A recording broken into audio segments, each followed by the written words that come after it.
Right, Can can you everyone hear us? I think so. I think everything is functioning now. Okay. So essentially what as a the idea is that you're winnowing down the possibilities and then making a statement or giving impressions about what it could be and then offering any potential alternatives. Is taking a full history of the patient and also the patient's family part of making that differential diagnosis? Yes, because oftentimes individuals aren't necessarily able to report on their own behavior or provide a reliable history. It's not always possible to interview a family member or a friend or someone who knows the patient well, but it is very difficult to make an accurate diagnosis with someone unless you have some kind of collateral informant.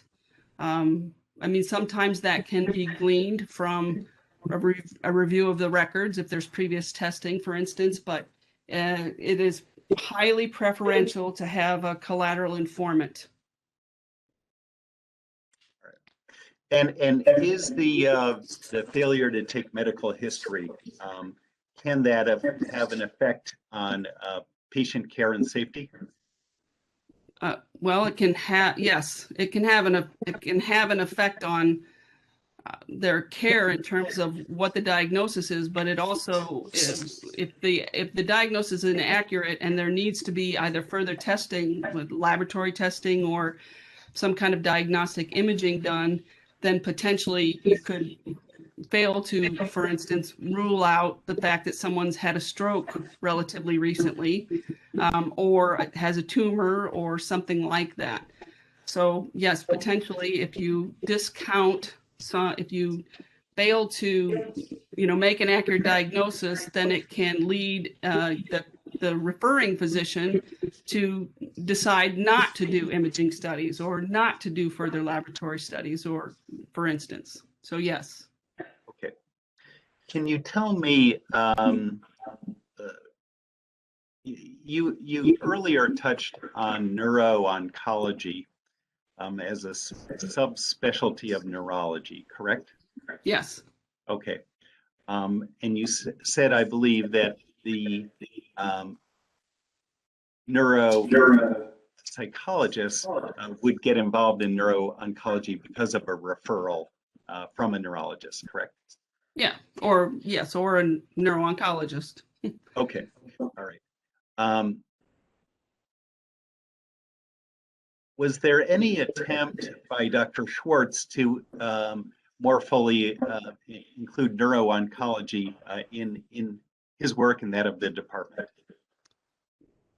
Not that I am aware of. When I heard that there was he was planning to start a multidisciplinary neuro-oncology clinic, I was concerned because I had hired him. I knew that he did not have any specialized training, either as a graduate student or as a postdoctoral fellow in neuro-oncology. At least I was not aware of any. And so to take on a multidisciplinary clinic, in my experience at ProHealth, there were a couple of integrated multidisciplinary clinics that were developed with the inclusion of all the providers in order to cover staffing and coverage, and as well as to provide competent care. And so that type of expertise I was not aware of his having gained that type of expertise. And so I felt that he was potentially preparing to practice beyond the scope of his expertise. There, in particular, I had the experience of being he was presenting in the department to the the docs who were present and to 2 practicum students a case that he had performed an evaluation on. And one of the findings, one of the aspects of the case was a neuroimaging that revealed a heretofore unknown meningioma, which is not a, pardon me? How do you spell that? Yeah, okay. That's all right. I don't know that. It's MENIGIOMA.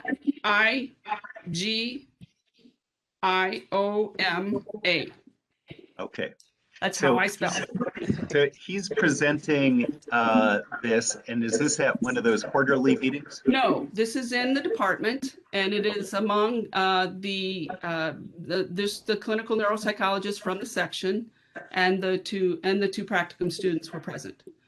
And so he was presenting the case, and he mentioned that there was a meningioma, and it was thought to be incidental. It's described like that, meaning probably not causing any of the issues that brings the patient in for the neuropsych eval. And one of the practicum students asked him what a meningioma was and how it might potentially affect the case. And he paused for a moment, and then he said, I think Dr. McMurray would be the best one to answer that question. That instance was way beyond anything I had experienced in my training.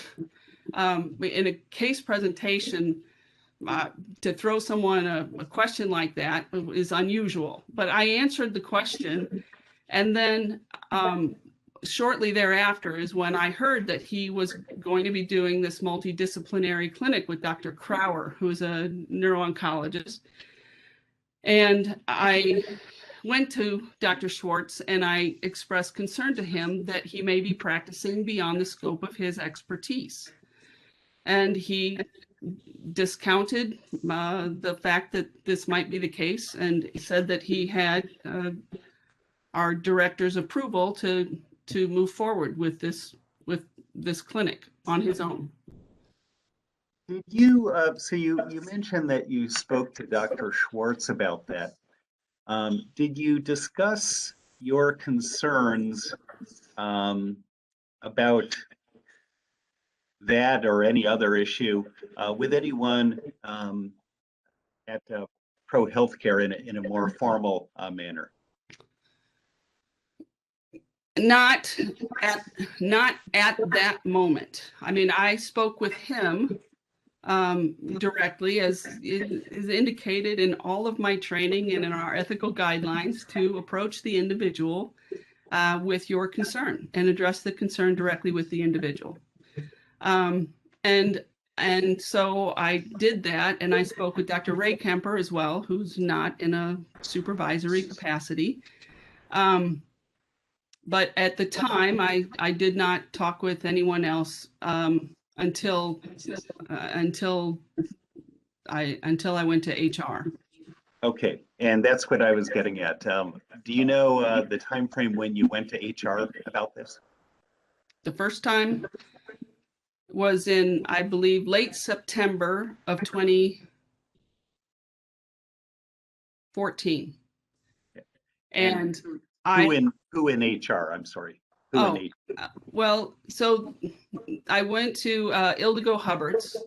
I asked for a meeting. It was myself and another female provider, Dr. Diane Maznik, went to Ildigo Hubbard's to express concern about a number of things that were going on in the department that we felt were becoming untenable. There was quite tense. There was a lot of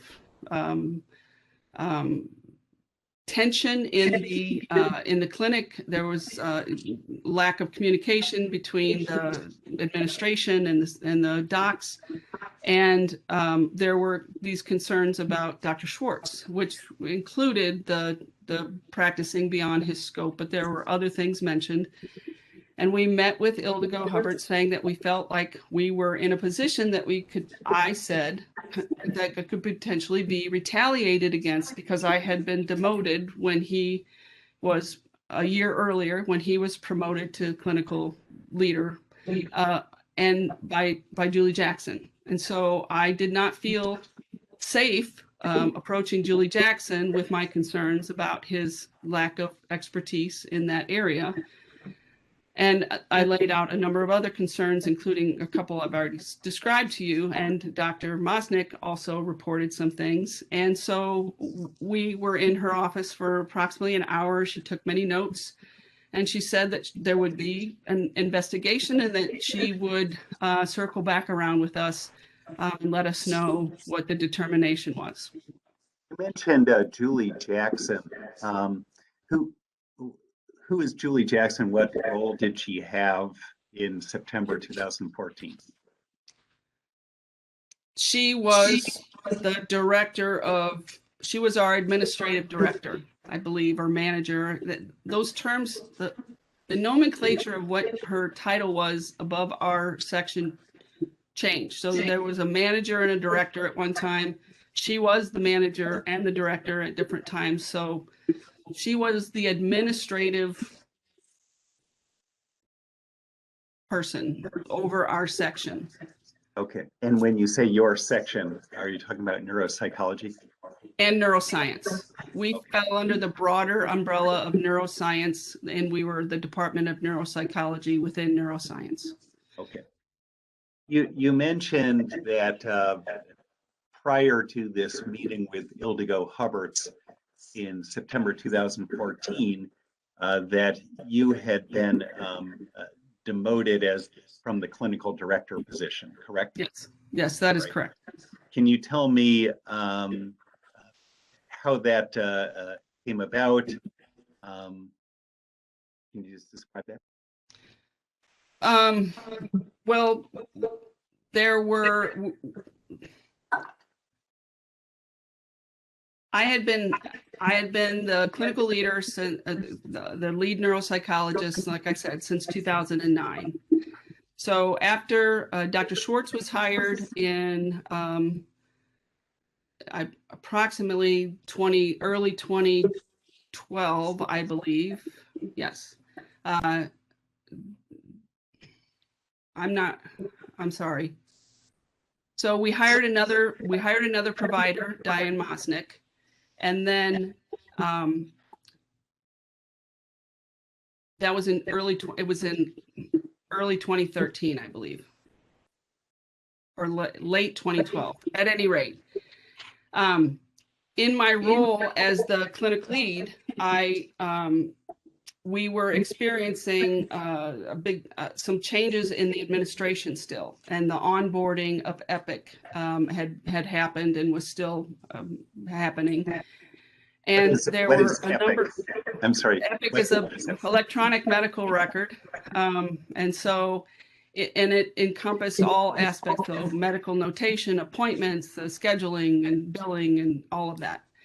So it was a very complex onboarding, and we were still going through that process, and we were having difficulty getting Dr. Maznik onboarded into Epic in the right sort of categories and with the right permissions and so forth.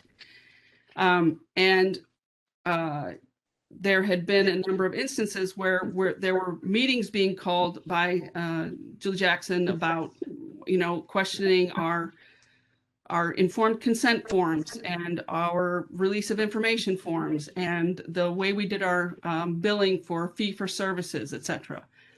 And when she would ask about these things, we would describe that we had been using these forms and we knew that they were, in compliance with, all the regulations and so forth. But she would schedule meetings with compliance and with, the forms people, et cetera. And so it did get a little tense because we were spending time doing this, and ultimately the compliance or finance or whoever was involved would say, no, what they're doing is fine. And so there was some tension because there were many instances in which either myself or Dr. Maznik would correct something that Julie Jackson said in a meeting that was not necessarily accurate. And then there started to develop some tension with her and Dr. Maznik. And so there were a number of things that Julie Jackson expressed to me, concern about Diane Maznik's attendance, for instance. And I explained that I didn't know what the attendance policy was, and it wasn't really in the scope of my role as a director of the clinic. And so, but I asked for information about that. And then, so at some point, she said she was thinking that she would change directions. And I questioned what that meant. And she said that, to work with someone else. And I said, who are you going to get to fill this position? And I said, really, the only people that are qualified are Dr. Maznik and Dr. Raykemper, and Dr. Raykemper worked part-time. And a couple of days later, she told me that she didn't tell me, she promoted Eben, and then she informed me that she had decided to go in a different direction, and she had promoted Eben to be the lead clinical neuropsychologist. Okay, so that happened approximately when? October of 2013. And you, did you ever express any concern to Julie Jackson about whether Mr. Schwartz, Dr. Schwartz, whether it's advisable to give him this additional role? Yes. I talked to her directly when she told me about the decision, and then I expressed concern to HR in emails, and I expressed concern to Ken Price, who at the time was VP over Julie, about his lack of experience and expertise in any administrative tasks, financial awareness of the clinic's functioning and so forth. And that there was basically, I was told by the HR department that this was did not fall under the umbrella of employment law because it wasn't technically an employment situation, although I was being compensated at a rate of $12,000 a year. And could I interrupt? If we could have Complainants Exhibit 3 pulled up on the screen. Okay, just one second.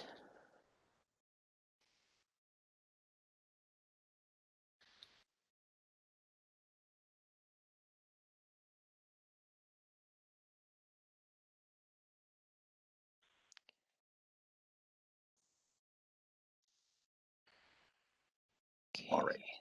Can you see that okay, or should I make it larger, or?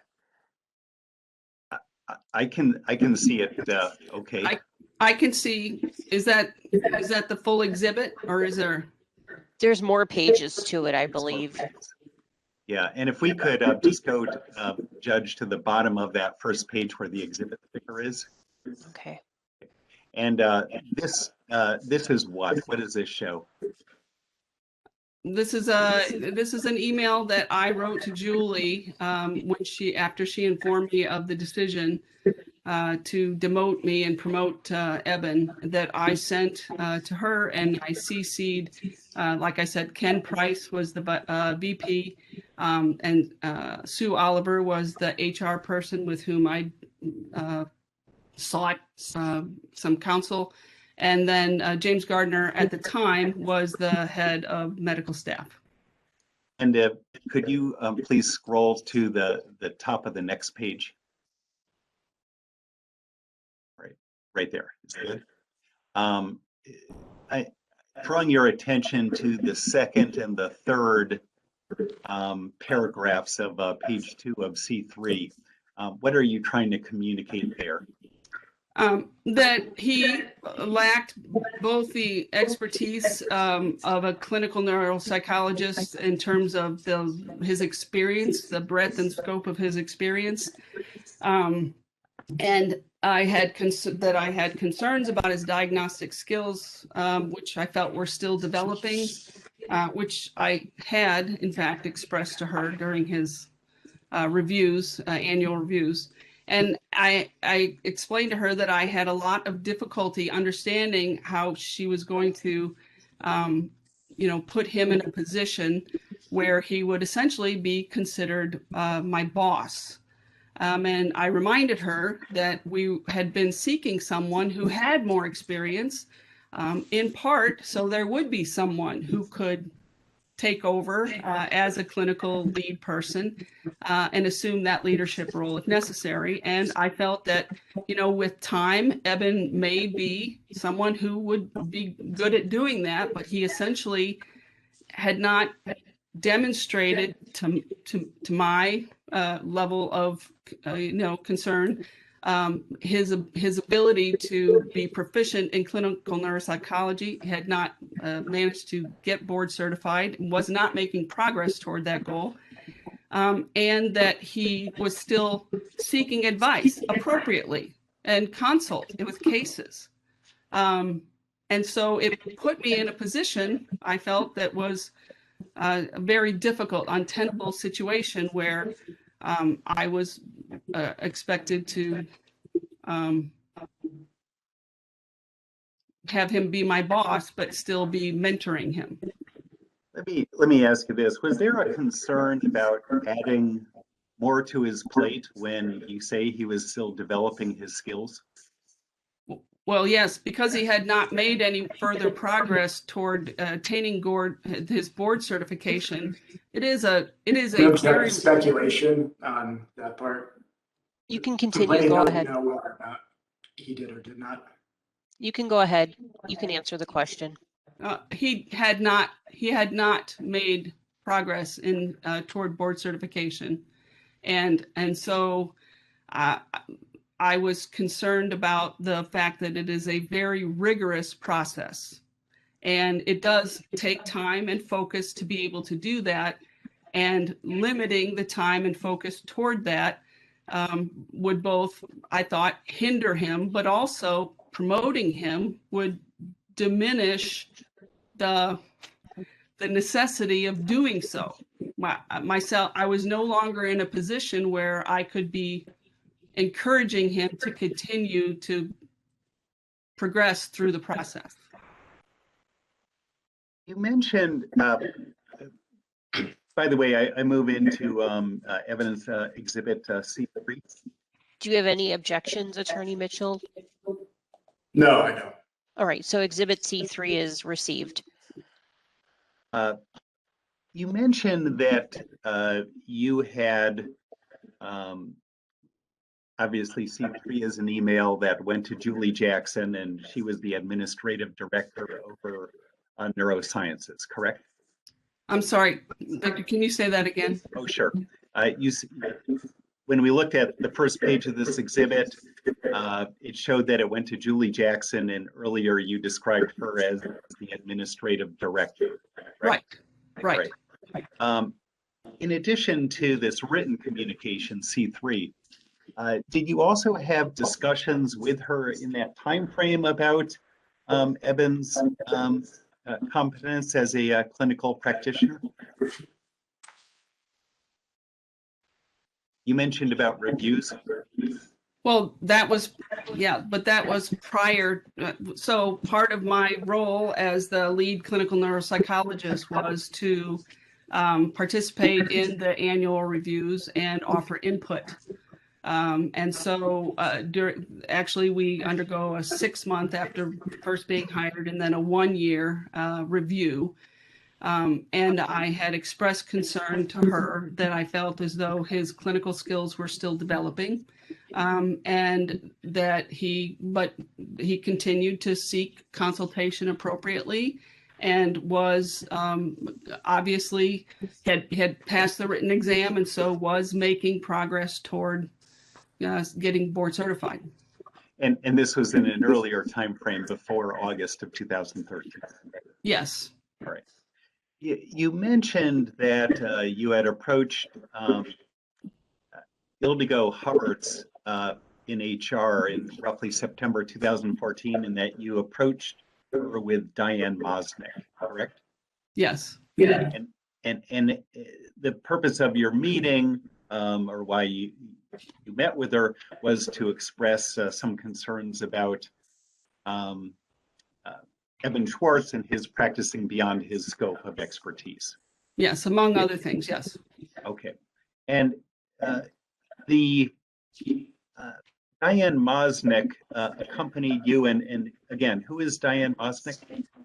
She is a clinical neuropsychologist, also like Dr. Sangstock. She is a lifespan neuropsychologist, so she has training both as an adult neuropsychologist as well as a pediatric neuropsychologist. And what happened with her employment after that meeting with Ildiko Hubbards? Well, we had the meeting with Ildiko, and she told us that she would do an investigation and get back with us. And the following week, Diane was terminated.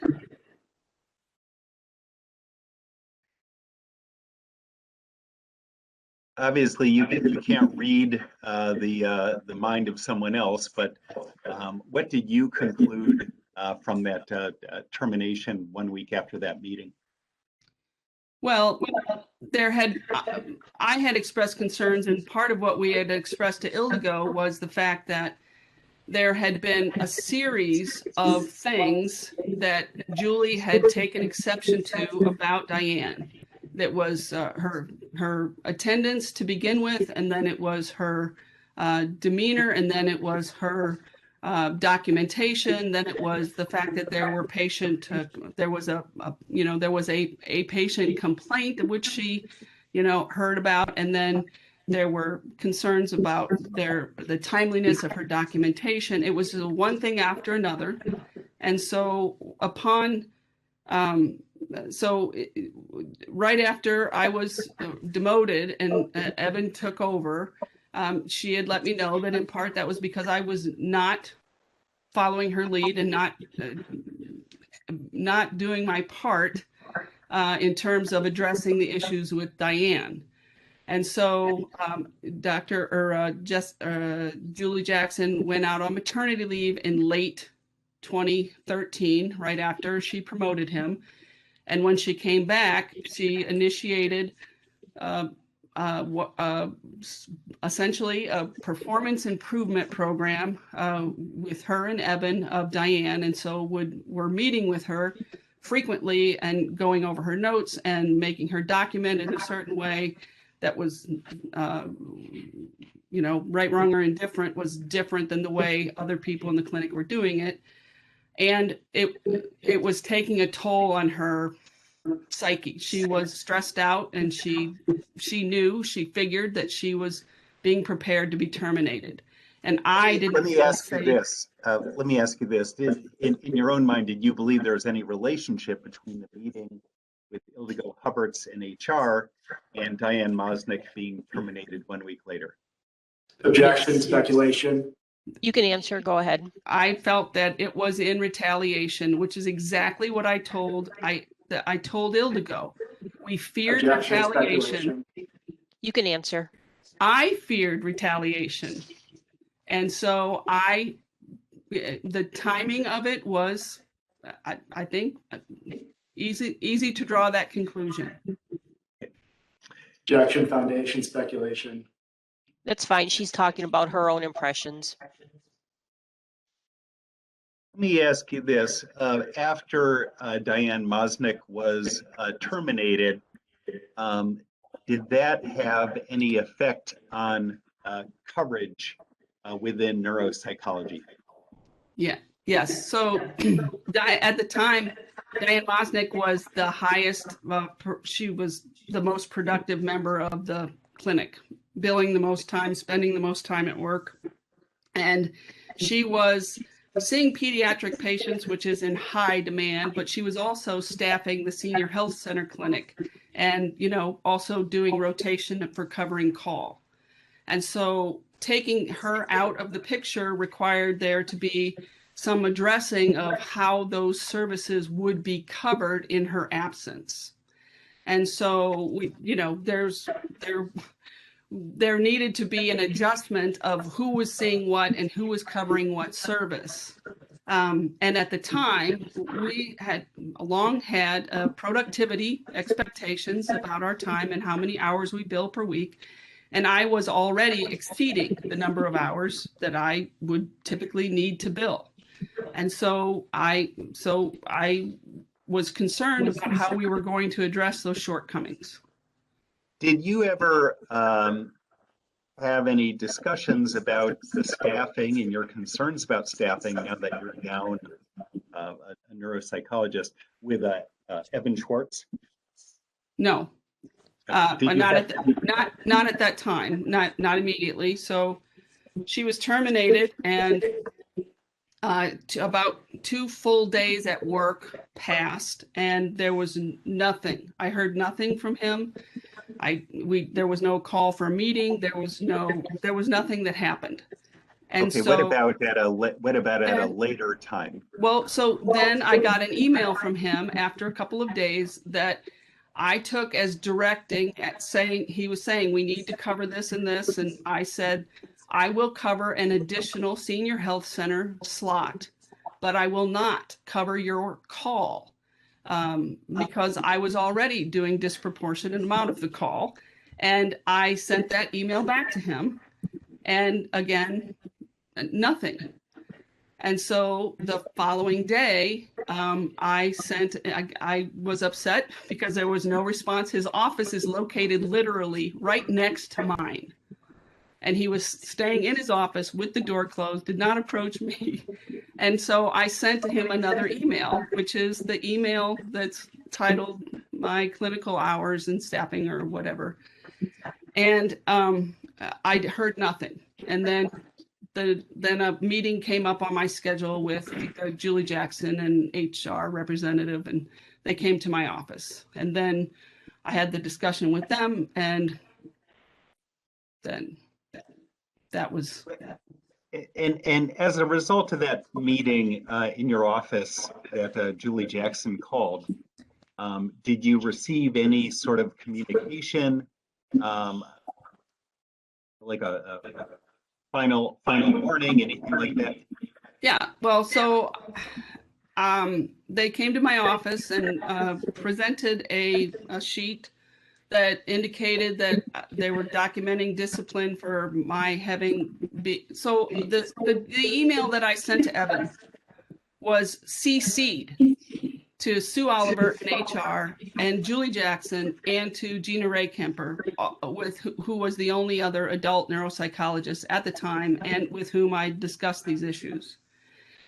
And so I made no secret of sending the email. I meant for it to be viewed and to be read because it expressed my concerns about the need for coverage in those and his failure to come to me in a collegial and leadership position to discuss those, and that he was essentially telling me that I would need to add hours to my already packed schedule, etc. And so they said that the email was belittling and bullying, and I explained to them some of the issues that I had explained to Ildigo and the concerns that Diane and I had brought regarding his scope of expertise, his scope of his practice, concerns about his diagnostic skills, and concerns about the fact that he was not carrying his load clinically in terms of relative to other providers.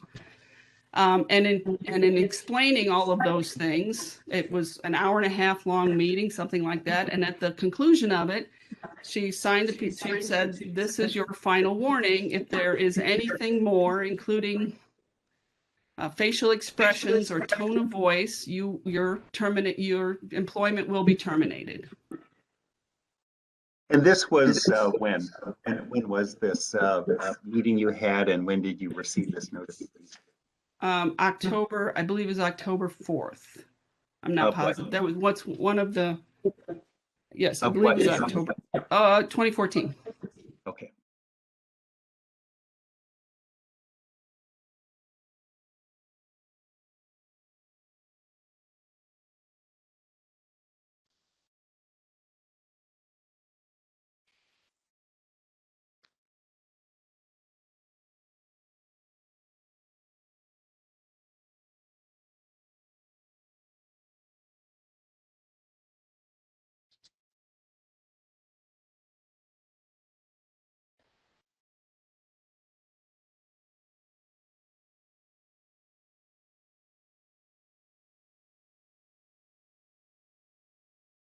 Did you have, so you mentioned October 4, 2014.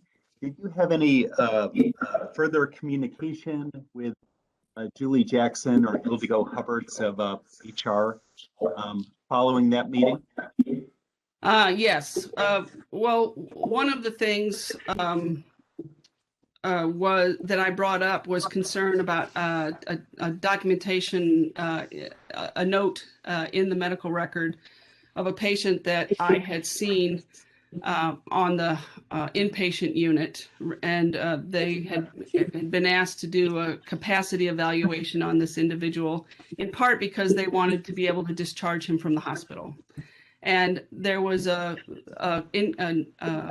note, a county form of incapacity signed by Dr. Schwartz in the on the medical chart that basically indicated that he couldn't assess the capacity.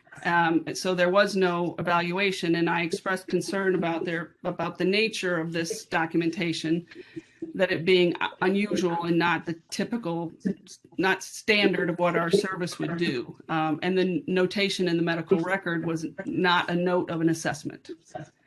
And so I had expressed that concern during the meeting with Sue Oliver and Julie Jackson on the 4th. And so subsequently, Julie Jackson got back with me along with Ildiko Hubbards, raising, saying that questioning about the note and looking into that documentation. And did you? So this, let me back up here just a bit. You were looking at a patient where Dr. Schwartz had done some prior evaluation? Well, so this individual was a very peculiar, idiosyncratic gentleman who I had been asked to see previously. So we rotated inpatient call weekly.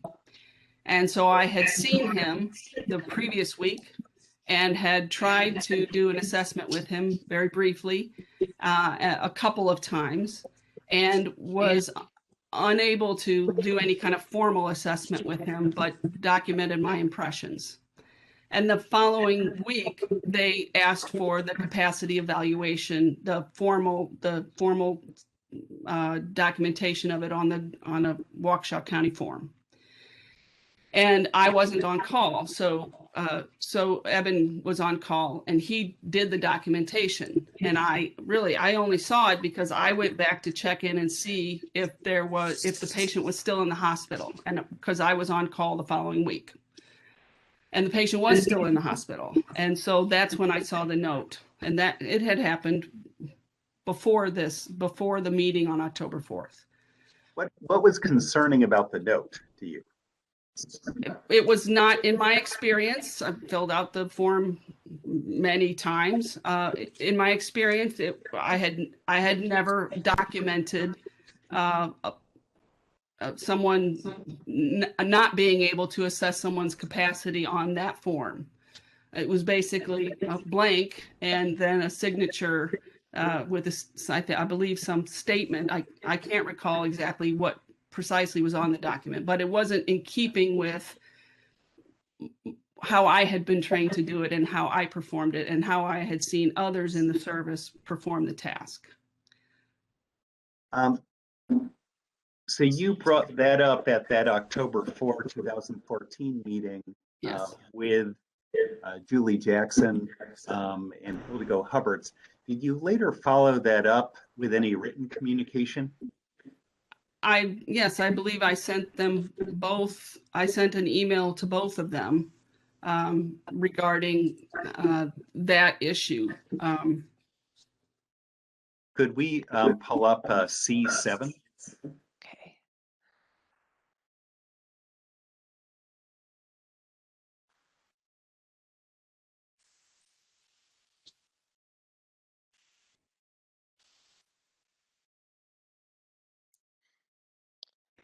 Okay, can you see that okay? Yes, I can see the top. Could you scroll down so that there we go. So the nope, not. So just so the salutation is the very top thing, or right below the salutation, rather. So I can see the rest of it. Up just a little bit more. Yes, yes. Okay. And was this, when was this written, Dr. McMurray? Oh, Well, sorry. need me to go back to the top? Yes, please. Can we stipulate it was October 8, 2014? Yeah, yes, that would be fine. Well, you can't stipulate, but. Yes, I can though. Okay. All right. And this is a fairly long email that you wrote to them, and that them being Julie Jackson and Ildiko Hubbards, correct? Yes. And does this discuss in sort of summary detail what had been discussed earlier at that October 4, 2014 meeting? Yeah. Yes. This email was in response to, Julie had sent me, I think a copy of the note, but she had also spoken with Dr. Ray Kemper about her impression of the note. Okay. And then, so Exhibit C7, you are then not only going over some of the things that you mentioned in the October 4, but are you making any other comments on Dr. Schwartz's work or competency in this email? Do you need me to scroll down? Yeah, so yes, so I, among other things that I brought up during that October 4th meeting was the history of there having been numerous complaints made by patients or patients' families about not wanting, about Dr. Schwartz and about his manner, his demeanor, his whatever, his presentation, his clinical interactions with them. And before I had been the clinic leader, I had discussed each of those with Eben directly, and we had discussed them and talked about them. And I had not brought them to Julie Jackson's attention because she asked me why I hadn't told her about them. And I told her because I felt that it was a guild issue, that it was, in my experience, a professional developing is mentored by people who are more senior in the field, who have more experience. And the idea is to help them develop and become, clinically astute and have positive interactions with patients and doctors that they interact with. And so I had done that while I was the clinic lead, but once I was demoted and he was promoted, I no longer felt I was not in a position to be reporting those. And I had heard from other individuals, other professionals in our multidisciplinary settings, that they had called upon other providers in the service to take patients who refused to be seen by Dr. Schwartz again. This had happened to Dr. Maznik, it happened to Dr. Ray Kemper, and later it happened to someone else. But I approached those individuals, both the doc who told me about it, as well as the physician involved, and they declined to approach Julie with those concerns. And I told Julie I felt like they were hearsay as far as I knew. So it's not my place to report them to her, to administration. And so when I presented that information on October 4th, I did reiterate it again herein because she questioned why I hadn't told her about these things, and I explained that to her. But also I addressed some of the other issues that that I had heard about, but I was letting her know why I didn't feel comfortable, why I didn't feel like it was my place any longer to address those directly with Eben, the patient complaint issues. That was because you were not the clinical director. Right. let me ask you this: the patient complaints communicated to the referring doctors or their families' complaints. How important is it for doing a correct diagnosis, a differential diagnosis, or patient safety to have those positive interactions with patients? Well, it wouldn't necessarily impact patient safety.